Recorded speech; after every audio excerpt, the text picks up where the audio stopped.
가져가시면 됩니다. 5명이 다 완주했으면 우리 집은 5개예요. 하여튼 오늘 함께 은혜 받으실 말씀은 로마서 8장 우리 18절에서 25절 말씀입니다. 로마서 8장 18절에서 25절 말씀. 네, 18절에서 25절 말씀.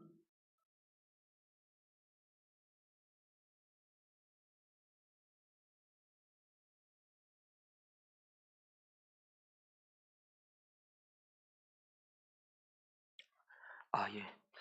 제가 9장을 펴놓고 계속 왜 내 말씀이 틀리지 이렇게 찾고 있었어요.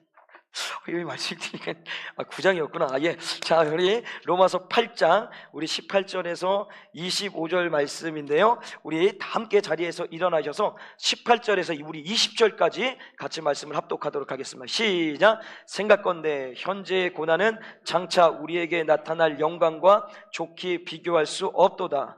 피조물에 고대하는 바는 하나님의 아들들에 나타나는 것이니 피조물이 허무한데 굴복하는 것은 자기 뜻이 아니요 오직 굴복케 하시는 이로 말미암이니라. 아멘. 앉으시겠습니다.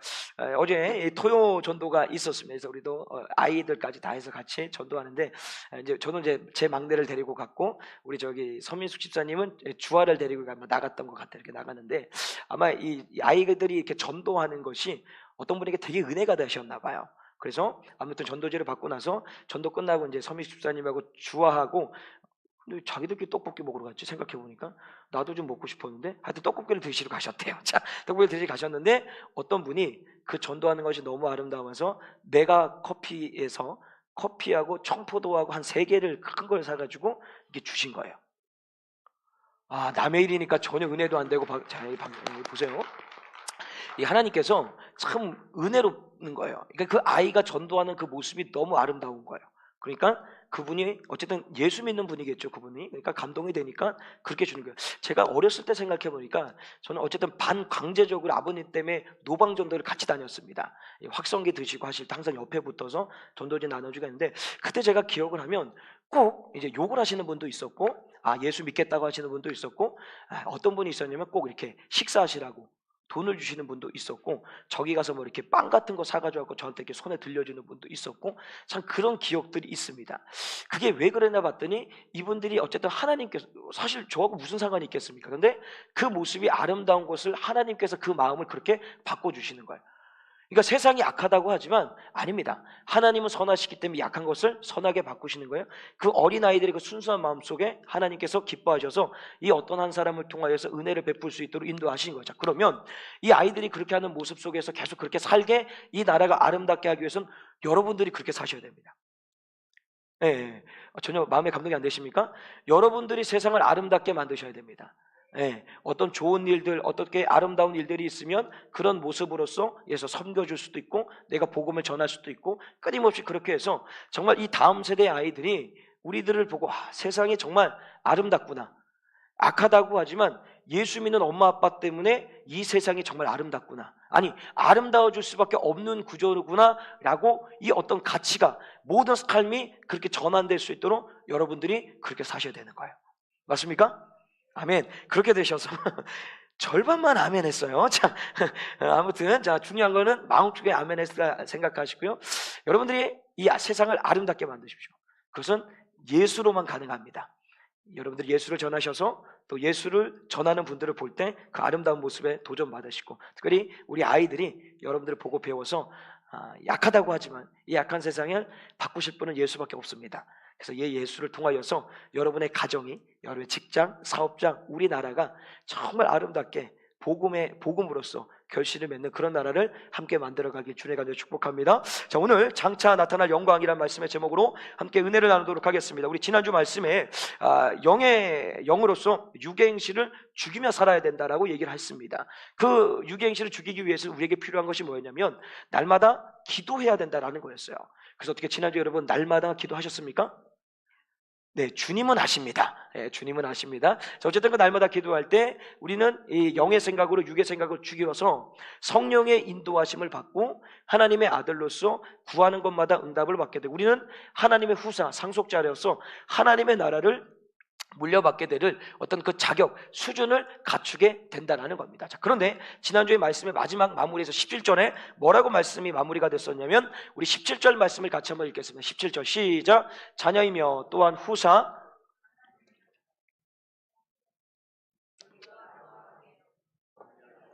고난도 함께 받아야 될 것이니라. 네, 자, 무슨 얘기를 하셨냐면 영광을 위하여서 고난도 함께 받아야 된다라고 마무리를 했었습니다.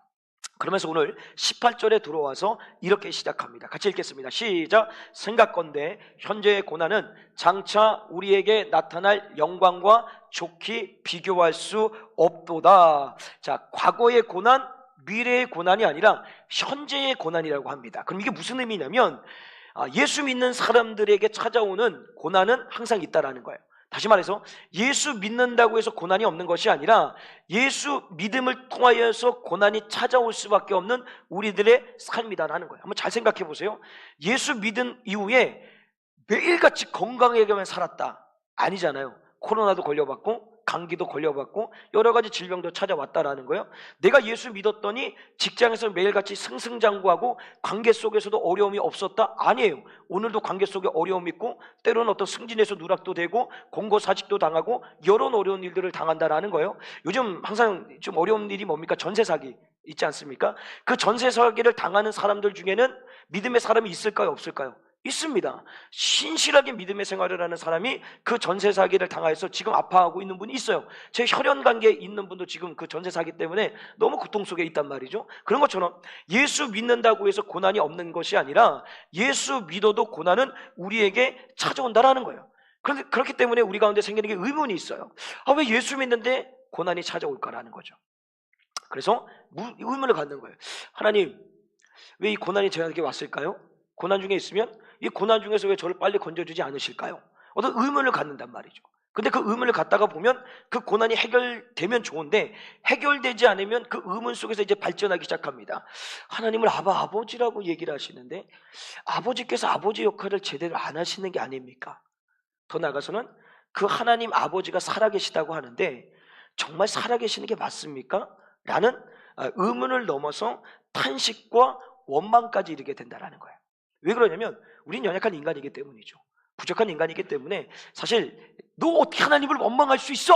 라고 얘기할 수 있는 자격을 갖고 있는 사람은 우리에게 아무도 없습니다. 하나님은 그렇게 말씀하실 수 있어요. 하나님은 그렇게 말해요. 저 역시도 여러분들한테 여러분 어떻게 하나님을 원망하실 수 있습니까? 그러시면 안 됩니다. 그래서 저도 뒤에서 하나님 오늘 왜 그러셨어요? 왜 그러냐고요? 나 진짜 하나님 이런 게 저이기 때문에 절대 저는 여러분한테 왜 하나님을 원망하십니까? 라고 얘기할 수 없다는 거죠. 중요한 건 뭐냐면 그 삶 가운데서 고난 때문에 의문이 있고 또 때로는 탄식을 통하여서 원망도 할 수 있다는 거죠. 근데 오늘 18절에서 뭐라고 얘기하시냐면 그 현재의 고난입니다. 오늘 우리가 당하고 있는 고난이 장차 나타날 영광에 비하여면 아무것도 아니라는 거예요. 그러면 이거를 좀 여러분들 좀 현실감 있게 물질로 좀 표현을 해볼게요. 고난이라는 것을 그냥 액수로 따졌을 때 10,000원이라고 얘기를 할게요. 근데 우리가 장차 받을 영광은 얼마냐면 1,000조입니다. 감이 안 오죠? 자, 그러니까 이 1,000조라는 사실 가격을 매긴다는 그 자체도 의미가 없습니다. 그거보다 더 큰 영광이 우리 가운데 온다라고 오늘 말씀 속에 말씀하고 있다라는 거예요. 자, 그러면 먼저 이걸로서 좀 풀고 넘어갈게요. 그럼 왜 고난이 우리에게 찾아오냐라는 겁니다.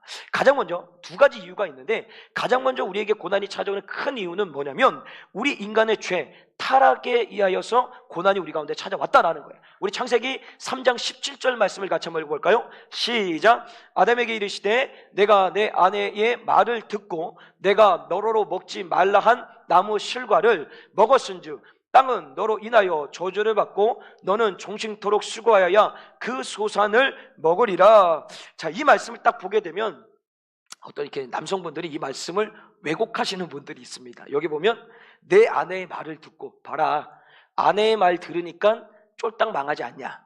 그러니까 아내의 말은 들어서 안 된다. 근데 그런 분들의 공통점이 뭐냐면 하나님 말씀도 듣지 않습니다.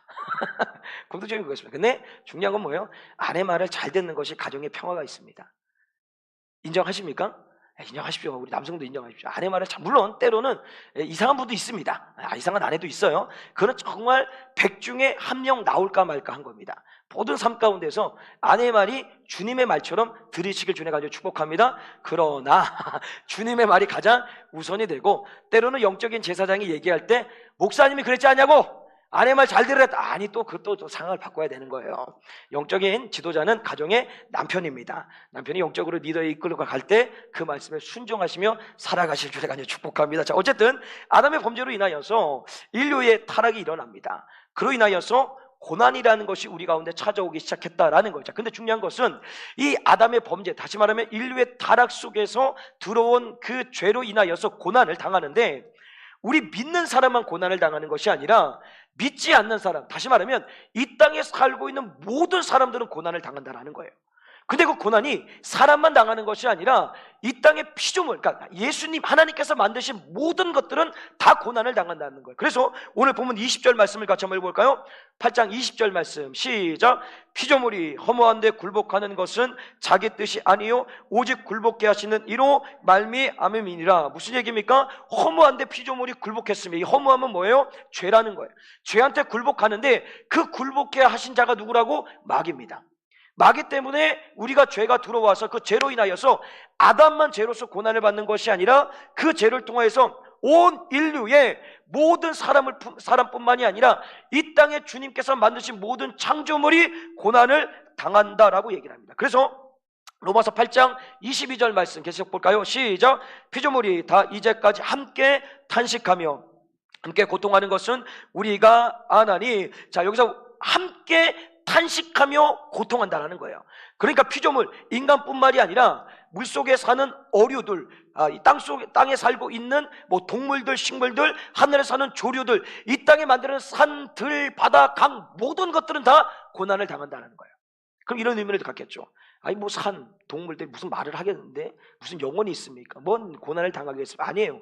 인간의 타락으로, 죄로 인하여서 그들 역시도, 그들이라기보다는 그 모든 것들이 다 고난을 당하고. 한번 생각해 보세요. 인간의 탐욕, 욕심 때문에 끊임없이 무분별한 개발이 일어나서 자녀를 다 파괴시켜 버립니다. 그 개발 속에는 뭐 공장도 있고 여러 가지 져서 끊임없이 매연들, 가스들, 연기들을 뽑아내서 공기도 오염시키고, 또 물속에다 오염수 버려가지고 물속에 사는 것들, 물밖에 사는 것들 다 그것 때문에 이상하게 버리고, 더 나가서는 지금 이 겨울입니까? 기온 자체가 이게 잘못된 겁니다. 겨울은 정말 추워야 됩니다.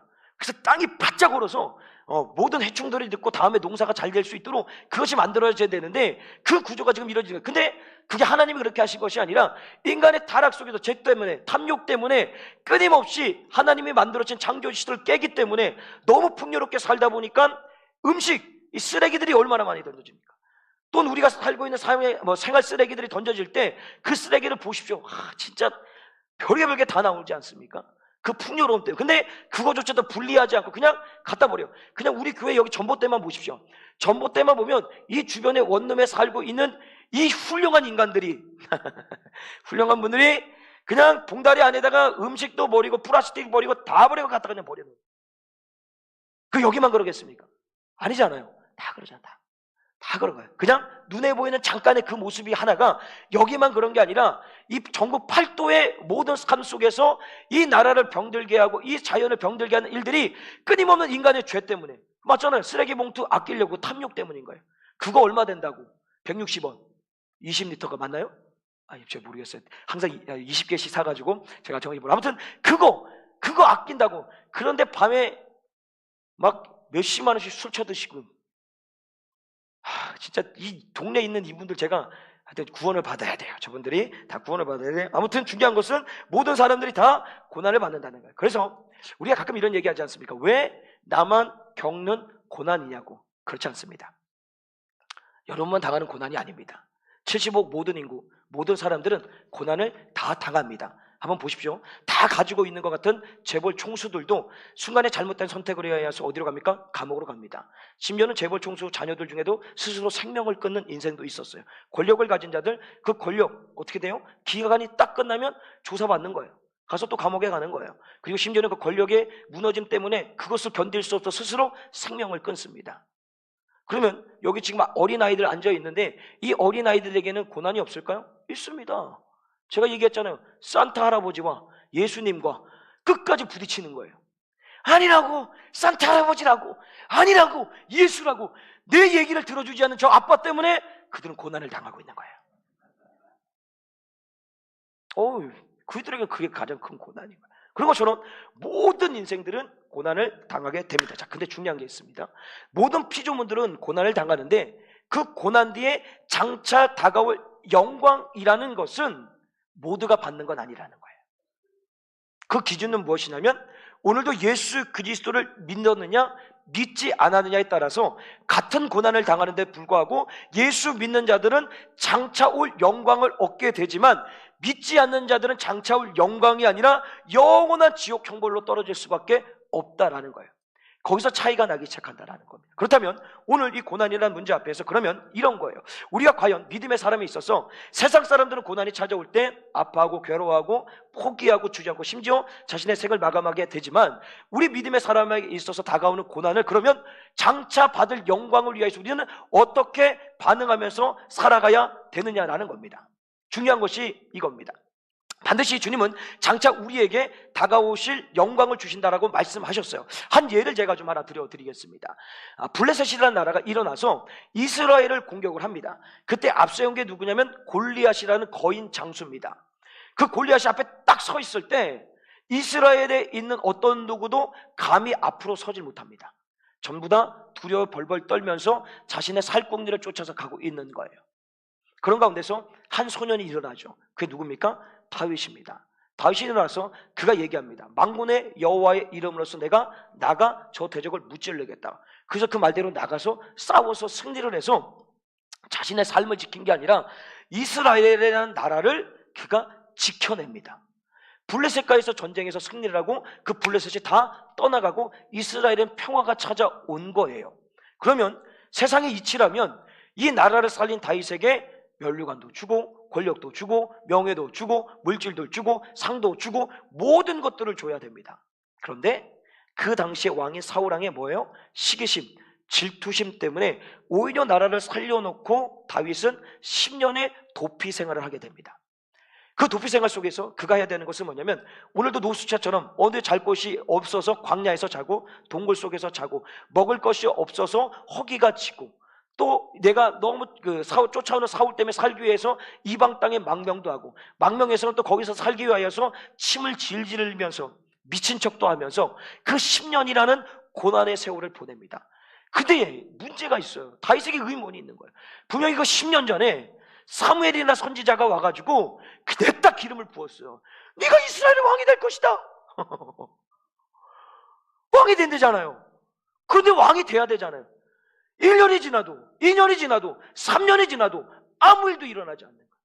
그냥 계속해서 1년이 지나고 2년이 지나고 3년이 지나면 더 큰 고난, 더 큰 고난, 더 큰 고난, 더 큰 고난, 오늘 죽을지 내일 죽을지 모르는 삶을 살더라는 거예요. 그게 이게 의문스러운 거예요. 말이 안 되는 일이잖아요. 그런데 나중에 그가 어떻게 됩니까? 그 10년이라는 고난의 세월이 지나고 나서 그에게 찾아온 것이 뭐냐면 진짜로 하나님께서 약속하신 왕이라는 영광을 얻게 되는 거예요. 자, 그럼 이게 무슨 의미냐면 우리 믿음의 사람에서 찾아오는 그 고난이라는 것은 자, 다윗에게 기름을 붓고 이가 왕이 된다라고 얘기했을 때 그가 사실 그 순간에 왕이 될 만한 수준의 사람이 아닙니다. 자격 있는 사람이 아니라는 거예요. 그러니까 하나님은 그 10년이라는 고난의 세월 속에서 그를 훈련시키는 거예요. 왕이 될 수 있는 자격을 만들어 가시는 거예요. 저 밑바닥까지 경험을 해서 그 나라의 백성들의 밑바닥이 무엇인지를 그가 이해하고 받아들일 수 있도록 나중에 왕이 되어서 군림하고 권력을 쟁취해서 내가 왕인데 이게 아니라 저 백성들의 심정의 마음을 헤아릴 수 있도록 그 10년이라는 세월을 보낸과 동시에 정말 하나님께서 어떻게 살아계셔서 그 10년 동안에 내가 죽지 않고 살게 하시고 결국에는 여기까지 인도해 가셨는지를 보게 하기 위해서 그 10년의 고난이라는 세월을 보내게 하셨다는 거예요. 그래서 그때 찾아온 게 뭡니까?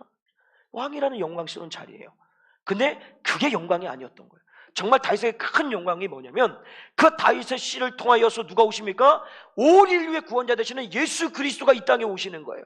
그 길을 예비하고 준비한 사람이 다윗인 거예요. 그 영광스러운 자리에 자기가 쓰임을 받았다라는 거예요. 오늘 주님 우리에게 얘기하시는 게 그런 겁니다. 고난은 반드시 있습니다. 누구에게나 다 고난이 있는 거예요. 그러나 그 고난이라는 것이 대하는 수준, 대하는 방법은 달라야 된다는 거. 왜냐? 주님 오늘 얘기하셨습니다. 장차 나타날 영광이라고 얘기하셨습니다. 아까 그냥 우스갯소리로 얘기했지만 지금의 고난이 그냥 물질로 봤을 때는 10,000원입니다. 주님 오실 때는 사실 10,000원도 안 됩니다. 1원도 안 됩니다. 근데 장차에 받을 영광은 돈으로 환산할 수 없는 무한한 영광이 우리 가운데 온다라는 거예요. 고난 뒤에 찾아오는 축복이라고 얘기하지 않습니까? 그것은 그냥 이 땅에서 누리는 축복이지만 정말 우리 가운데 큰 축복, 영원한 하나님의 나라에서 사는 그 축복이 우리 가운데 임하게 된다는 거예요. 그래서 우리의 반응해야 되는 모습이 어떻게 되느냐, 우리 로마서 8장 19절 말씀을 같이 한번 읽어보겠습니다. 8장 19절 시작.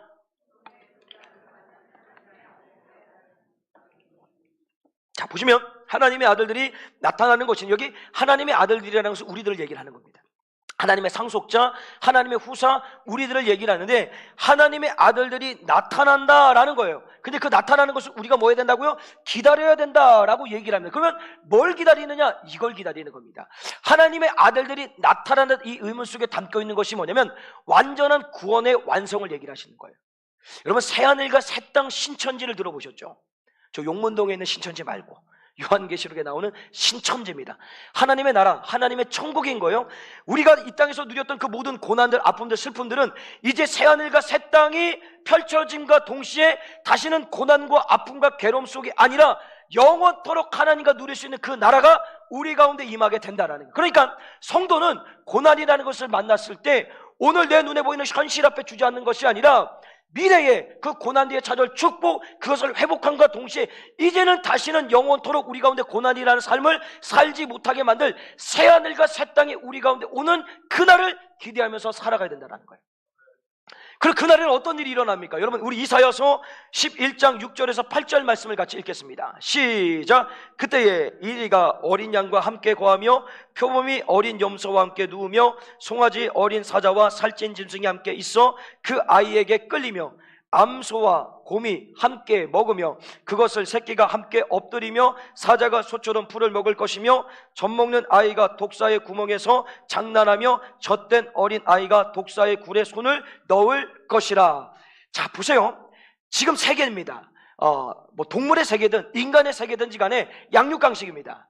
잡아먹고 잡아먹히고 내가 저걸 죽여야 내가 올라설 수 있는 끊임없는, 자, 잡아먹히는 인생들은 고난인 거예요. 그죠? 잡아먹는 인생들은 그것이 잠깐의 환일 수 있어요. 그러나 그 역시도 또 잡아먹히는 거예요. 끊임없이 이 관계 속에서 동물의 세계든 인간의 세계에서든지 이루어진다는 거예요. 그런데 그날이 되면 이런 게 모든 게 없어지는 거예요. 고난, 잡아먹고 이런 거 없습니다. 그냥 영원토록. 이런 노래 여러분들 찬양 기억하십니까? 독사굴에 어린이가 손 놓고 장난쳐도 물지 않는 이 찬양을 듣고 가서 독사굴에 손을 넣으면 큰일 납니다. 아직 그날이 아닙니다. 그 날에만 가능한 겁니다. 잘 기억하셔야 됩니다. 이거 참 어렸을 때 많이 불렀습니다. 그때는 정말 예수님께서 빨리 재림하기를 우리 마음 가운데 너무 고대했던 거예요. 그래서 막 사막에 샘이 넘쳐 흐르리라 막 찬양하면서 우리가 막 주님 오실 날을 예비하고 준비하고자 막 했었어요. 근데 요즘 이런 찬양 안 부르잖아요. 안 불러요. 왜냐면 저 세종의 스마트 시티를 분양받아야 되기 때문에 이런 거 안 불러요. 그거 받고 가야 돼요. 이해 못하셔서 아직 정보가 느리시구나. 저기 세종의 스마트 시티가 조만간에 분양됩니다. 전국구랍니다. 도전해 보십시오. 도전해 보시면 좋을 것 같습니다. 자, 어쨌든 이런 찬양을 부르지 않아요. 근데 그 날은 반드시 온다라는 거예요. 그러니까 우리에게 얘기하시는 것은 뭐냐면 고난이라는 것은 잠시뿐이지만 장차 올 영광이라는 것은 새하늘과 새 땅에 벌어져서 오늘 인간사에서 보여주는 먹고 먹히는 먹이사슬 같은 관계 속이 아니라 이 모든 삶에서 다시 말해 그 나라에 들어간 오늘 예수 그리스도를 믿고 고난을 당하다가 그 영광의 날이 왔을 때는 어떤 누구도 그곳에서 괴로움과 아픔과 고통이 있는 것이 아니라 영원토록 즐거움 행복으로 산다라는 거예요. 이게 마음에 잘 안 와드세요. 왠지 아십니까? 아직 그 천국에 가보지 않으셨기 때문인 거예요. 우리 둘째가 항상 이런 걸 물어봐요. 천국이라는 것에 대해서 물어봐요. 어제도 자기 전에 나 너무 피곤한데 계속 쫑알쫑알 물어봐요. 그래서 그 물어본 속에는 그런 얘기인 거예요. 정말로 하나님께서 오시게 되면 이걸 물어봤구나. 뱃속에 있는 다가 죽은 아이들은 어떻게 돼요? 이걸 물어보는 거예요. 와, 답이 없더라고요.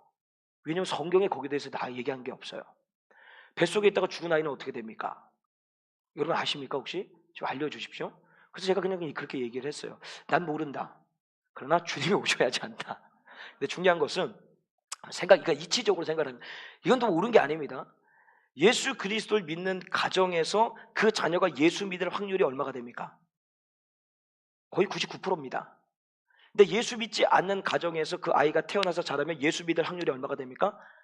1, 2%밖에 안 됩니다. 정말로.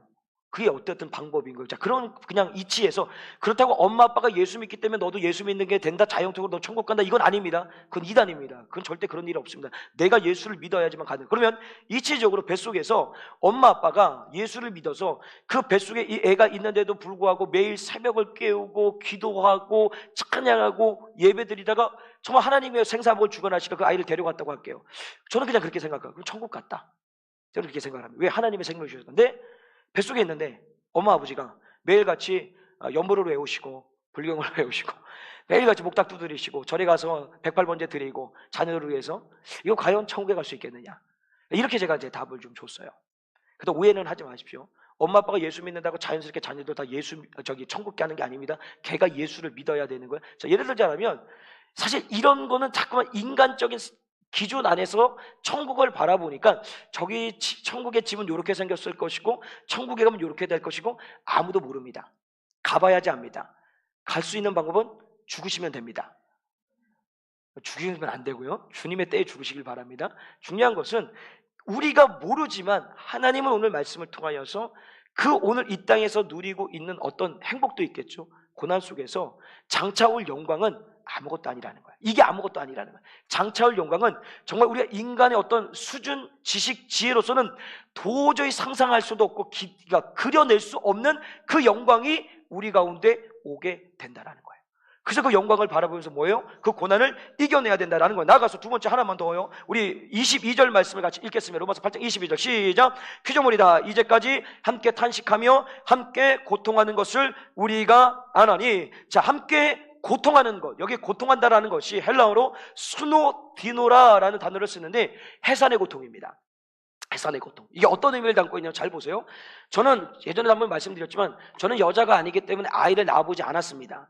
그러나 간접적으로 우리 아내가 첫째를 낳을 때 12시간 진통을 했어요. 근데 결국 남는 것은 수술이었습니다. 그래서 순산했으면 참 좋았는데 그 고통 속에 아내가 괴로워하고 힘들어하는 걸 봤어요. 다시는 애를 낳고 싶지 않을 정도의 고통이겠죠. 맞잖아요. 그 일을 반복하고 싶지 않을 어마어마한 고통인데 참 모릅니다. 제가 당하지 않았기 때문에 하여튼 어마어마한 고통이란. 근데 놀라는 것은 뭐냐면 그 고통을 견디고 이기고 버텨서 아이를 생산한다는 거예요. 왜 그럴까? 이겁니다. 해산의 고통이라는 것은 내가 지금 그 아이를 낳기 위해서 하는 해산의 고통이죠. 그 고통이 너무 크고 아프고 괴롭고 다시는 이 일이 내게 찾아오지 않기를 원할 정도로 아픈 고통이지만 이 고통보다 하나님께서 내게 생명을 주셔서 그 고통 끝에 나올 생명이 내게 기쁨을 주는 거예요. 이 고통이 그 기쁨을 이기지 못하는 거예요. 다시 말하면 이 기쁨이 이 고통을 이겨내게 하는 거예요. 그게 해산의 고통이라는 거예요. 그래서 여러분들 자녀 낳으신 거 아닙니까? 아니신가 봐요. 야, 고통 중에 나와가지고 너 괴롭다, 너 평생 너 안 봤으면 좋겠다. 이거 아니잖아요. 그거를 보면 동시에 이 고통은 정말 고통스럽지만 이것이 나온 생명 때문에 이 고통을 이길 수 있게 만들어내셨다는 거예요. 그런 거예요. 우리의 고난이라는 것이 있어요. 근데 그 고난이라는 것이 잠시입니다. 순간인 거예요. 없어집니다.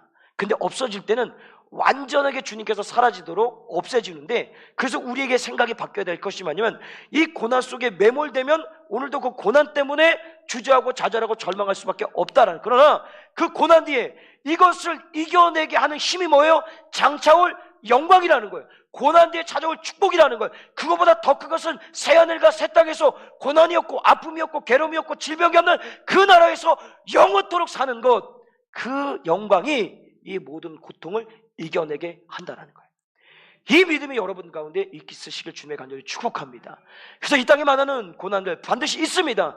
고난이 없는 분은 없습니다. 다 고난이 있어요. 그러나 그 고난 때문에 오늘도 세상 사람들은요, 눈에 보이는 가시적인 현상을 쫓아서 그것을 내가 해결해 보려고 이리 뛰었다가 저리 뛰었다 막 하는 거예요. 그런데 그것이 결국은 뭘 그들에게 줍니까? 결국 실망밖에 못 주는 거예요. 내가 저 눈에 보이는 물질을 쫓아서 저것이 내게 해결해 주겠다고 소망을 갖고 막 달려가는데 그 소망이 절망으로 바뀌어버리는 거예요. 그게 세상을 쫓는 겁니다. 그러나 우리 믿음의 사람들은 마음이 달라야 돼요. 영광의 날을 기다리는 거예요. 그래서 오늘 로마서 8장 25절에 이렇게 얘기합니다. 마지막 마무리입니다. 25절 시작. 우리가 소망으로 구원을 얻었음에 보이는 소망이 아니니 보는 것을 누가 바라리요. 보이는 소망은 소망이 아니라는 거예요. 주님 분명히 얘기하셨어요. 물질, 권력, 명예, 사람, 보이는 소망은 소망이 아닌 거예요. 그 소망은 반드시 우리 가운데 실망을 주고요. 더 나아가서는 신뢰했다가 배신당하게 돼 있습니다. 그러나 보이지 않는 주 예수 그리스도께 소망을 두면요, 그분은 반드시 슬픔을 기쁨으로 바꾸십니다. 괴로움을 즐거움으로 바꾸십니다. 이 세상이 줄 수 없는 평안으로서 우리의 삶을 채워주신다는 거예요. 그럼 우리가 오늘 이 시간을 통해서 다시 한번 주의 말씀을 통해서 생각의 전환이 이뤄야 될 것, 고난 다 당한다는 거예요. 세상 사람들은 그 고난 때문에 주저앉고 좌절하고 절망하고 심지어 스스로 생명을 끊지만 우리 믿음의 사람은 그 고난이 찾아왔을 때 이 고난을 보는 것이 아니라 그 고난 뒤에 찾아올 축복, 그 축복보다 더 넘어서 장차 올 영광, 새하늘을 새 땅에서 이제는 눈물이 없고 아픔이 없고 고통이 없고 괴로움이 없는 그 나라에서 영원히 주님과 함께 살 수 있는 그날을 기대하면서 우리는 그 고난을 이기면서 살아가야 된다는 것입니다. 오늘도 이 말씀을 기억하시고 이 한 주에 여러분 인생길 가운데 어떤 일이 있는다 할지라도 그 자리에서 주님께만 소망을 두시고요, 그 소망을 품을 때 그 주님은 가장 영광스러운 자리로 여러분들을 이끌어 가신다라는 겁니다. 그래서 이 한 주도 그렇게 살아가시길 주님의 간절히 축복합니다.